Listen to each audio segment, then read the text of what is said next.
آپ نے Harvard university کا نام سنا ہوگا کہ ہارورڈ یونیورسٹی دنیا کی رینکنگ میں کبھی وہ پہلے نمبر پر ہوتی ہے، کبھی دوسرے نمبر پر ہوتی ہے دنیا کی، یعنی پاکستان کی جو یونیورسٹیز ہیں وہ مطلب ہزاروں کے نمبروں میں آتی ہیں کچھ یونیورسٹیز، لیکن یہ ہے کہ وہ دنیا کی سب سے بڑی یونیورسٹی ہے۔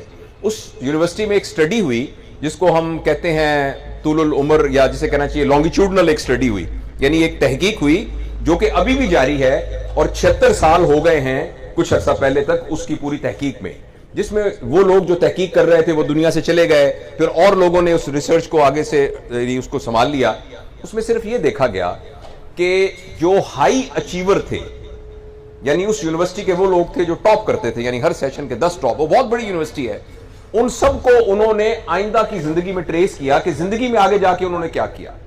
اس میں کچھ ایسے لوگ بھی تھے، 2 بندے جو امریکہ کے صدر بنے، اس میں ایک بندہ وہ بھی تھا جس نے چاند پر قدم رکھا تھا، اس میں وہ بھی لوگ تھے جو بہت بڑے نوبل انعام یافتہ لوگ تھے، سائنسدان تھے، اس میں وہ بھی لوگ تھے جو لٹریچر کے آدمی تھے، جو بڑے بڑے اداکار تھے، اس میں کچھ ایسے لوگ بھی تھے جن کو سزائے، جن کو عمر قید ہوئی، ان میں ایسے لوگ بھی تھے جو قتل ہوئے، اس میں ایسے لوگ بھی تھے جو قاتل تھے، یعنی اس طرح کے سارے لوگوں کو انہوں نے لانگیٹیوڈنلی ٹریس کیا کہ زندگی میں ان کے ساتھ کیا، اور دیکھا صرف یہ کہ آخر تک خوش کون رہا، یعنی کون سا بندہ ایسا تھا جس نے اطمینان والی زندگی گزاری اور خوشی والی زندگی گزاری۔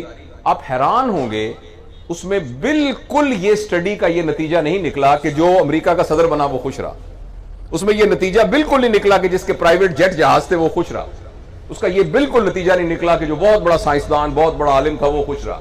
ایک بات کامن رہی، جن لوگوں نے اپنے رشتے نبھائے وہ خوش رہے، جو اپنے رشتوں کو بچا سکے، اور اس کا ایک کرائیٹیریا انہوں نے یہ دیکھا کہ ہر شخص سے کی رائے اس کے سپاؤس، یعنی اگر وہ خاتون تھی تو اس کے خامد، اور اگر خامد تھا تو اس کی بیوی کے بارے میں اس کی رائے پوچھی۔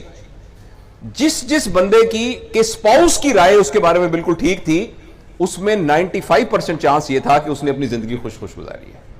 ہم میں سے بہت سے لوگ ایسے ہوتے ہیں کہ جن کی بڑی رائے ہوتی ہے کہ یہ بہت بڑا کمیونیکیٹر ہے، یہ بہت بڑا دکاندار ہے، بہت بڑا یعنی بزنس مین ہے، بہت بڑا لائر ہے، بہت بڑا ڈاکٹر ہے، لیکن اس کی بیوی سے پوچھیں کہ یہ کیسا انسان ہے، اس کے بچوں سے پوچھیں کہ یہ کیسا انسان ہے، تو فوراً کلئی کھل جائے گی کہ کیا ہے۔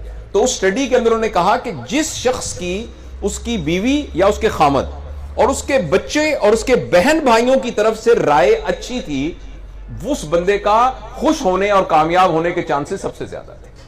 تو اس لیے رشتوں کو نبھانا، کہ جو لوگ اپنے رشتوں کو نبھا سکتے ہیں وہی لوگ ہیں جو کامیاب ہیں۔ اور دیکھیے معاشرے میں بھی جب تک رشتے نبھانے والے لوگ موجود ہوتے ہیں نا، رشتے نبھانے والے لوگ، اس وقت تک معاشرے کے اندر وہ گلو موجود ہوتی ہے، وہ گوند۔ دیکھیے میری عزت، جان مال مجھے بہت عزیز ہے، آپ کی عزت، آپ کی جان مال بھی مجھے تقریباً اتنی ہی عزیز ہو جتنی میری اپنی عزیز ہے۔ اس کے لیے میرے اور آپ کے درمیان میں ایک گوند، ایک گلو کا ہونا ضروری ہے۔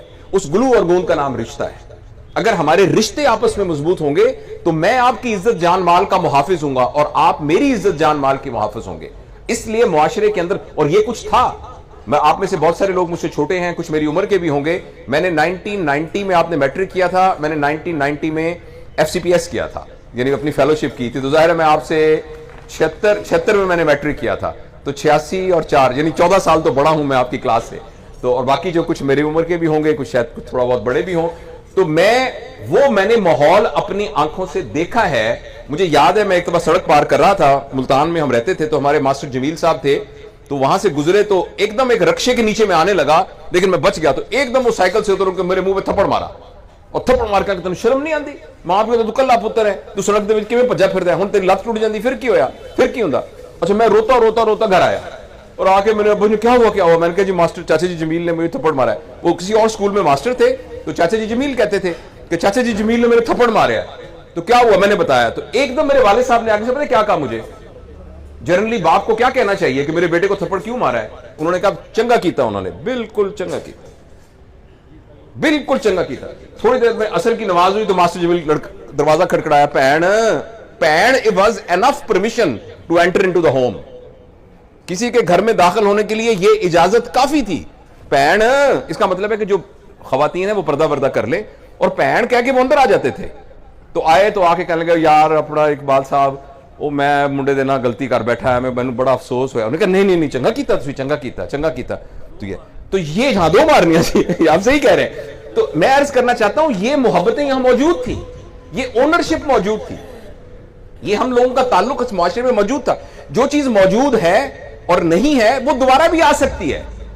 میں آپ کو یقین دلاؤں کہ وہ دوبارہ بھی آ سکتی ہے. میں اور آپ اگر فیصلہ کریں, ہم دوبارہ اپنے اندر وہ رشتوں کو قائم کر سکتے ہیں, ان محبتوں کو قائم کر سکتے ہیں, اس اونرشپ کو قائم کر سکتے ہیں, اس اخلاقیات کو قائم کر سکتے ہیں جو کہ معاشرے کو بچاتی ہیں. تو انشاءاللہ العزیز اس طرح کی تقاریب ہوں گی, اس طریقے سے محبتیں ایک دوسرے کے ساتھ شیئر کریں گے تو انشاءاللہ وہ جو معاشرہ ہے وہ دوبارہ بن جائے گا. اور میں اس نتیجے پر پہنچا ہوں کہ حکومت کچھ کرتی ہے یا نہیں کرتی ہے, اور جو ہمارے مقتدر لوگ ہیں کچھ کرتے ہیں کہ نہیں کرتے ہیں. میری اور آپ کی بھی ایک حکومت ہے, میرا اور آپ کا ایک دائرہ اثر ہے, میرے اور آپ کا ایک زون آف انفلوئنس ہے. اگر آپ ایک دفتر کے ہیڈ ہیں تو اس دفتر میں کام کرنے والے سارے لوگ آپ کے زون آف انفلوئنس میں ہیں. اگر آپ ایک دکان اور ایک کاروبار چلاتے ہیں تو اس کاروبار میں رہنے والے سارے لوگ آپ کے زون آف انفلوئنس میں آتے ہیں. ہمارا جو گھر کے, میری بیوی بچے, میرے پوتے پوتیاں, وہ میرے زون آف انفلوئنس میں آتے ہیں.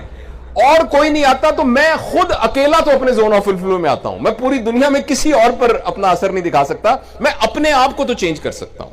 ہم میں سے ہر شخص جو پورے معاشرے کو دیکھنا چاہتا ہے وہ خود بن جائے. ہم جو روتے ہیں کہ پاکستان میں لوگ ٹھیک نہیں, جو پاکستانیوں کو آپ بنانا چاہتے ہیں وہ میں بن جاؤں. میں کسی ایکسٹرنل انفلوئنس سے متاثر ہو کر اپنے رویے کا فیصلہ نہ کروں.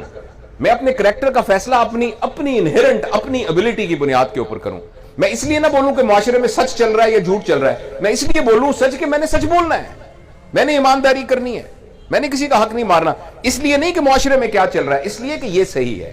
تو انشاءاللہ العزیز مجھے تو اللہ کی ذات سے, لوگ کہتے ہیں بڑی مایوسی ہو گئی, معاشرہ بڑا خراب ہو گیا, مجھے تو اللہ کی ذات سے بہت امید ہے کہ انشاءاللہ العزیز میں اور آپ اگر فیصلہ کر لیں گے کہ ہم نے اس دنیا میں جانے سے پہلے اس طرح کا انسان بن کے جانا ہے جو اللہ تعالی ہم سے توقع رکھتے ہیں, اور اس طرح کا انسان بننے جاتا ہوں جس طرح کا انسان بنانے کے لیے نبی کریم صلی اللہ علیہ وسلم دنیا میں تشریف لے کے آئے تھے. تو اب میں اور آپ فیصلہ کر لیں. دیکھیں نا, ایک دکان ہے, اس دکان کا نام ہے برف کی دکان, اس میں جو بندہ بیٹھا ہے اس کا نام ہے برف والا. آپ اس کی دکان پہ جائیں گے, وہ آپ کو کیا دے گا؟ برف دے گا. اس کا تو نام ہی برف والا ہے. تو اللہ کا نام ہے ہادی, ہدایت دینے والا. یہ کیسے ہو سکتا ہے کہ میں اور آپ فیصلہ کریں کہ ہم نے ہدایت حاصل کرنی, اللہ کہے میں آپ کو ہدایت نہیں دیتا.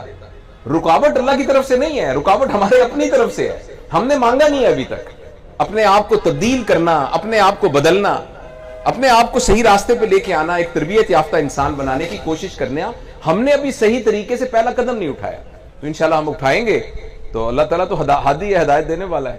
تو بہت بہت شکریہ, آپ نے میری بات کو محبت سے سنا, بہت پیار سے سنا.